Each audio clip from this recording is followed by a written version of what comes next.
Doctor साहब आपकी तरफ आना, ये फरमाइए सर, अब देखें या तो नैब से पूछना चाहिए कि आपने ये केस बनाया क्यों था और आज आप अपने केस को साबित क्यों नहीं कर सके, या फिर अदालत से पूछना चाहिए या फिर जज साहब से पूछना चाहिए, किससे पूछना चाहिए कि ये हुआ क्या है?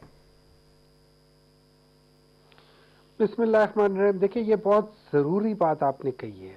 इर्रिस्पेक्टिव ऑफ किसने मैन्यूवरिंग कर रहा था, कौन कर रहा था, क्या था, जो कर रहा था, चाहे वो उस ज़माने के चीफ ऑफ आर्मी स्टाफ थे, चाहे वो आईएसआई के चीफ थे, चाहे वो सुप्रीम कोर्ट के जज थे, चाहे वो हाई कोर्ट के जज थे, चाहे वो नैब खुद था, जो भी था, अगर आपने आज ये बता दिया है कि वो फैसले गलत थे, तो फिर सवाल उठता है कि एक आदमी ने इतना सफ़र किया है, एक मुल्क ने सफ़र किया, बिकॉज ऑफ दिस थिंग उसकी कोई कंसिक्वेंसेस हैं। तो अगर उस वक्त गलत था, तो जिन लोगों ने गलत किया था उसको सजा क्यों नहीं देते? उनको बुला के उनको एक दफ़ा कड़ी से कड़ी सजा दे, उनको नेम एंड शेम करें। जब आप नेम एंड शेम करेंगे तो ये डेटरेंस क्रिएट करेगी। जब ये डेटरेंस क्रिएट करेगी, आगे कोई नहीं करेगा। और ये याद रखें, ये चीजें इस पे नहीं होती कि जी आज फलाना है वो है। हमेशा जो लोग ये कर रहे होते हैं वो किसी ना किसी वजह से जस्टिफाई भी कर रहे होते हैं। मैंने इसी मीडिया में हर एक बंदे को इस बात के ऊपर भी बात करते देखा है। पूछना तो चाहिए ना, आखिर एक फैमिली है, एक सियासी फैमिली है, एक पार्टी है, उसका नुकसान हुआ है, फिर पाकिस्तान का नुकसान हुआ है, और फिर वो सारे इदारे जो उस वक्त कहते रहे कि इनसे ज्यादा बड़ा करप्ट शख्स कोई नहीं है, आज वो स्टैंड ही नहीं कर पा रहे, तो फिर सवाल तो बनता है ना, या नैब से पूछा जाएगा, या सुप्रीम कोर्ट ऑफ पाकिस्तान से पूछा जाएगा, या जज मोहम्मद बशीर साहब से पूछा जाएगा, किसी से पूछना तो है ना जी। देखिए, आप बिल्कुल सही कहते हैं, लेकिन एट द सेम टाइम मैं मिसाल के तौर पे कहता हूँ, ये जो इत्तेफाक फाउंड्री बनी थी, अब अगर आप थोड़ा सा पीछे चले जाते हैं, ठीक है, इत्तेफाक फाउंड्री बनी थी, ये 1937 में बनी थी, 7 भाइयों ने मिलकर बनाई थी, उनमें से मियाँ शरीफ साहब एक भाई थे। इन लोगों ने 1990s में इन्होंने सेपरेट किया था।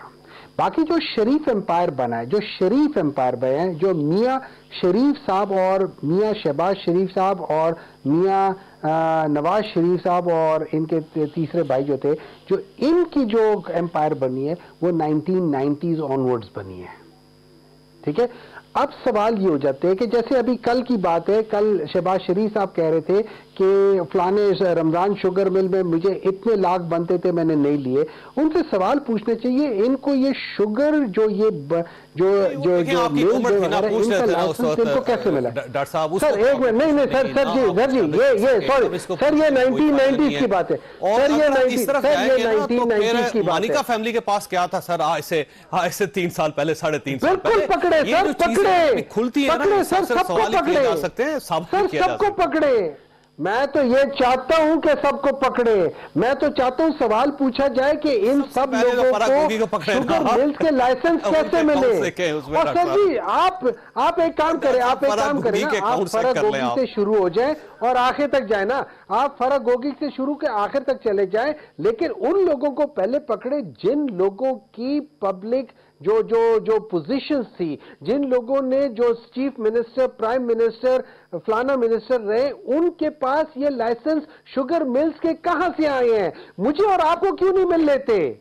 मुझे लाइसेंस दे दे, मैं सारी अगले दिन मैं करोड़पति अरबपति हो जाऊंगा।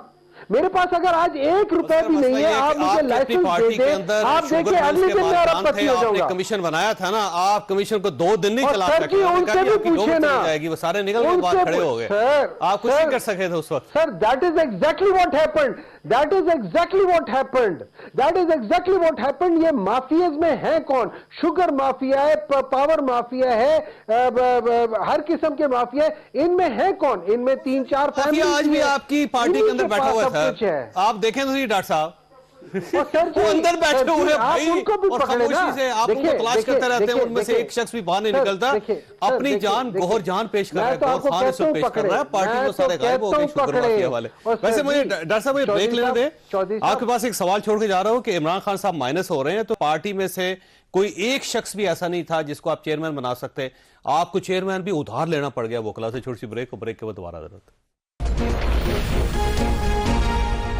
ये ये बड़ा वैसे एक ट्रेजेडी है ये कि आपकी इतनी बड़ी पार्टी है और आप ये कहते हैं कि ग्राउंड से निकली हुई, जमीर से निकली हुई पार्टी है, लेकिन जब एक चेयरमैन की जरूरत पड़ी तो आपको वकला में से एक वकील को अपनी पार्टी सौंपनी पड़ी। पूरी पार्टी में एक भी शख्स ऐसा नहीं है जो इमरान खान साहब की सीट पे चंद महीने बैठ सके। देखिए जी, मेरे ख्याल में इंडिविजुअल बेसिस पे हर एक शख्स इस काबिल है कि वो कर सके, लेकिन जब आप स्पेशल सर्कमस्टांसेस में आते हैं तो आपको एक्स्ट्रा ऑर्डिनरी डिसीजंस लेने पड़ते हैं। मैं ये समझता हूँ कि एज ऑफ नाउ जितने भी पॉलिटिशियंस हैं कहीं ना कहीं किसी न किसी जगह पे उनके साथ जरा प्रॉब्लम हो जाती है। तो इस सूरत में आप ऐसे किसी बंदे को नॉमिनेट कर दें जो कि कल को किसी वजह से डिस्क्वालीफाई हो जाए और उसके हाथ से इशू हुए टिकट बाद में पार्टी जो सिंबल है वो ना मिल सके, उसके लिए एक ऐसे शख्स को चुनना कि जिसकी डिस्क्वालिफिकेशन पे क्वेश्चन होना पार्टी में एक भी शख्स ऐसा नहीं है, नामुमकिन नहीं है कि जिसकी इंटेग्रिटी पे तो सवाल उठाया होती है। हमारे टिकट्स पे साइन हमारे बहुत हमारे इससे ये हमारे को आपने ले लिया, हमारे बहुत सारे ऐसे हैं, लेकिन हमने देखे इन द रीसेंट पास्ट उनमें से बड़े अच्छे लोग जो हमारे बड़े पुराने लोग थे वो भी दरमियान में एक प्रेशर या को अबेंडन कर दिया गया है। जो अच्छे बंदे हैं, आप अच्छे आदमी हैं, आपके चेयरमैन को आप नजर ही नहीं आए। अगर मुझे नॉमिनेट करते भी तो मैं उससे एक्सक्यूज कर लेता जी। वजह आप इसे काबिल नहीं, इस पोजीशन को इस काबिल नहीं समझ।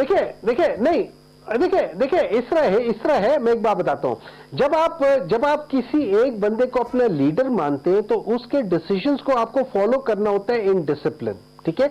अच्छा, उसको पता है, बेहतर पता होता है, क्योंकि वो उसकी वजह से ये सारी पार्टी वहां तक पहुंची है। तो अगर उसने कोई डिसीजन लिए, उनका डिसीजन था फैसल वावडा साहब फलाने मिनिस्टर बन जाए, he was probably right what ever he decided, ये सारी चीजें होती हैं। तो अगर उन्होंने डिसाइड आ रहा है कि अगर आगे हो जाए तो फर्क कोई नहीं पड़ता, क्योंकि आपकी पार्टी के अंदर बाकायदा एक बहुत बड़ा सेक्टर है जो ये चाहता है कि इलेक्शन पोस्टपोन हो जाए। देखिए, मुझे उस फैक्टर का नहीं पता पाकिस्तान तहरीक इंसाफ के अंदर का जो ये समझता हो कि इलेक्शन डिले हो जाए। मैं ये समझता हूँ, जितना मुझे इल्म है पाकिस्तान तहरीक इंसाफ की, उसका ये जो लीडरशिप का है, हम सब चाहते हैं इलेक्शन हो जाए। उसकी दो वजूहात है। एक, हमें आप इसे जो मर्जी कहते हैं, लेकिन हमारा ये ईमान है कि ग्राउंड में हमारे पास सबसे ज्यादा सपोर्ट है। जिन लोगों के आके वोट डालना है वो हमारे पास सबसे ज्यादा है और हमें सूट करता है इलेक्शन, ठीक है। ज्यादातर देखिए, अगर मैं आपको एक और बात बता देता हूँ कि अगर आपने पाकिस्तान को आगे बढ़ाना है तो हमने इस डेमोक्रेटिक प्रोसेस को लेकर चलना है, इसको रोकना नहीं है। उसके लिए अगर हमें किसी एक आध को थोड़ा बहुत इधर उधर कुर्बानी भी देनी पड़े तो उससे कोई फर्क नहीं पड़ता, लेकिन प्रोसेस शुड कंटिन्यू। मैं आपको एक मिसाल देता हूं, मैं पहले भी एक